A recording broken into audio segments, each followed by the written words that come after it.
Gold trusted gold buyers. మీరు తాకట్టు పెట్టిన బంగారాన్ని విడిపించి ఈ రోజు ఉన్న మార్కెట్ ధరకు కొనబడను. మెడపట్టేసిందండి తూరు తప్ప ఇంకేవైపు చూడలేకపోతున్నాను. పడవర నేను చూపిస్తాను రా మాధవా. పొట్లో 10 రూపాయలు లాగి రా కూర్చో. తప్ప తూర్పు కనపట్లేదండి మాధవా వస్తున్నా. నేను అన్ని దిక్కులు చూపెడతాను. మా గురుగారికి అయితే ఒంటి చెయ్యి, నాకైతే 2 చేతులు ఉన్నాయి. ఎలా తిప్పుతారో చూడు. వాడు మెడ చెప్పవచ్చు. అమ్మో ముందు చెయ్యిపోయిందిరా బాబాయ్. ఆ చెయ్యి మాట దేవుడానికి ముందు నా తలకాయ నడిచాడు బాబాయ్. తొందర పడకండి, తొందర పడకండి.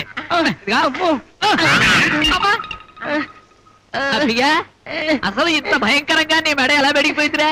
మా ఆవిడ కొట్టిందండి, అప్పటి నుండి ఎలా ఉండిపోయింది. అదిగో మీ ఆవిడ. చూసారా గురుగారు, నాటు వైద్యం అన్న తర్వాత కొంచెం తెలివిగా ఏడ్చావులే. నువ్వు నాకు వైద్య పాఠాలు చెప్పక్కర్లేదు. నేనేమన్నా నువ్వు డాక్టర్వే, నేను కంపౌండర్ని. నేనే పట్టుకోవాలి. నీ గురించి నాకు ఇంకా అర్థం కాలేదు. లేదా అనివే ఆ మాటకొస్తే నా గురించి నాకే అర్థం కాలేదు, ఇక నీకేం అర్థం అవుద్ది? నా యాల్ది డాక్టర్కి వైద్యం చేయడమే తెలుసు అనుకున్నాను రా. ఈ రాజుగారిని వెంటేసుకుని తిరగడం చూస్తుంటే ఇంకా చాలా చాలా విద్యలు తెలిసిన అనిపిస్తుందిరా. మనకి నేర్పుద్దేమో అడుగుతావేట్రా?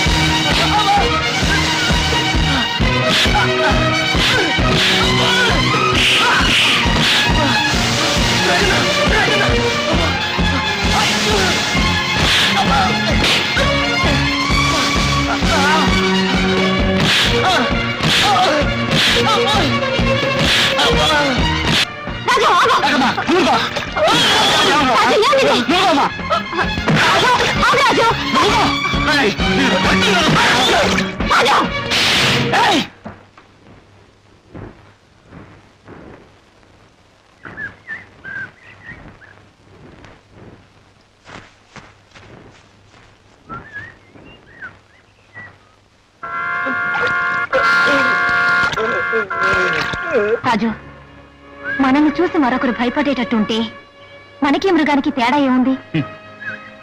ఇప్పుడంటే ఇలా ఉన్నాను, కానీ చిన్నప్పుడు ఎవరు పిలిచి ఏ పని చెప్పినా అభిమానంగా చేసేవాడిని. అవును, నేను అదే ఆలోచిస్తున్నాను. ఎందుకు ఇలా మారిపోయావు? నేను మారలేదు, ఈ ఊరే నన్ను మార్చేసింది. మీ నాన్నను చంపేసి మా నాన్న ఆత్మహత్య చేసుకున్నాడు అన్నారు. మమ్మల్ని ఊర్లోంచి వెలివేశారు. అందరూ మమ్మల్ని దూరంగా ఉంచి మాతో ఎవరు మాట్లాడకపోతే అది ఎంత బాధగా ఉంటుందో మాటలతో చెప్పలేం. అనుభవించిన వాళ్ళకే తెలుస్తుంది.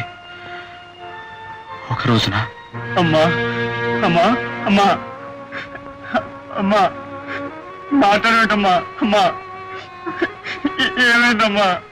ఒరే రాజు, ఇంత మంచం పక్కన కూర్చొని ఏడుస్తా ఉంటే ఏం ప్రయోజనం రా? వెళ్ళి ఆచారి డాక్టర్ గారిని పిలుచుకురారా. అవునైనా ఆయన వచ్చి ఏదో ఒక మందు మాకో ఇస్తే మీ అమ్మ పానాలైనా దక్కుతాయి. అవును రాజు, త్వరగా వెళ్ళు.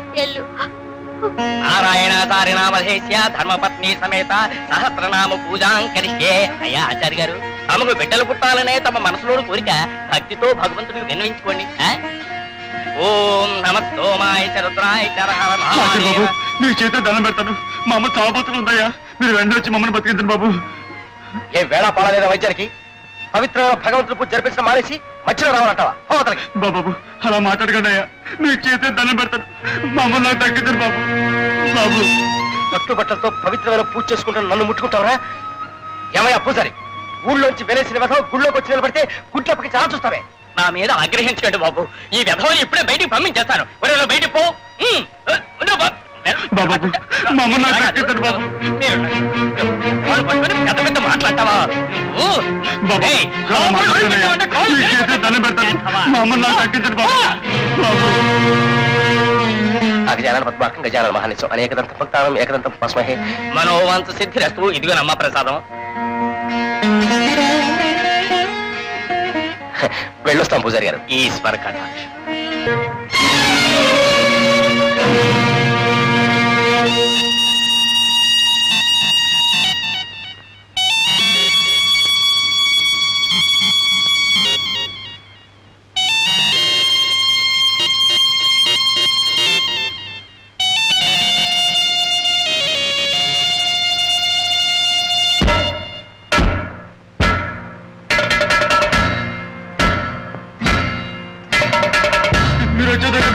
పట్టు వదలయ్యా. వదలకపోతే నేనే వదిలించుకుంటానా చరిత్ర ప్రకారం.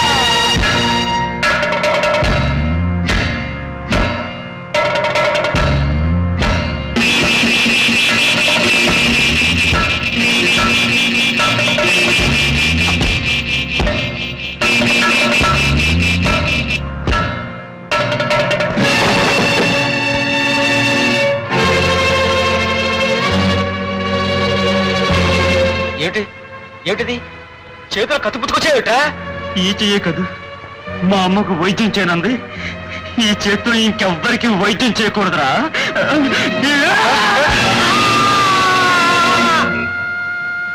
నేను చేసిన నేరానికి 5 ఏళ్లు శిక్ష విధిస్తూ మద్రాస్ సెంట్రల్ జైలుకి పంపించారు.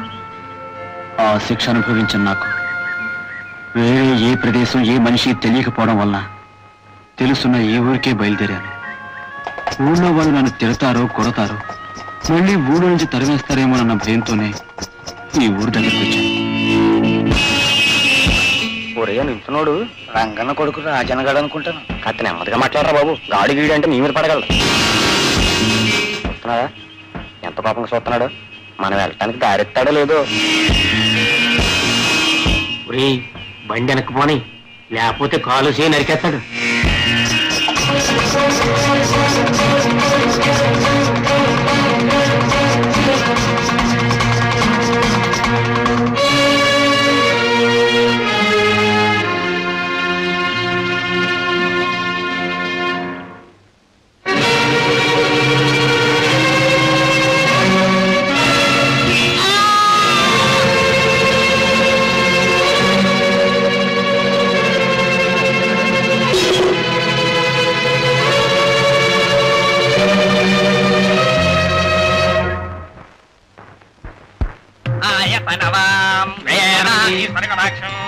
అక్షయంపుగా కాశీ లోపల అన్నపూర్ణ భవాని వైస్వర్గదాక్షం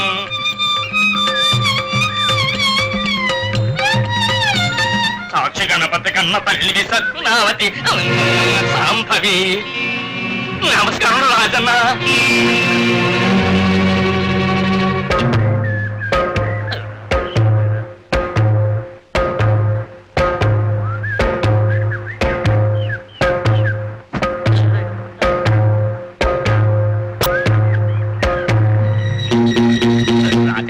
నిన్ను అన్యాయంగా జైలు పంపించారు ఆ దుర్మార్గులు. దాంట్లో నాకేం సంబంధం లేదు.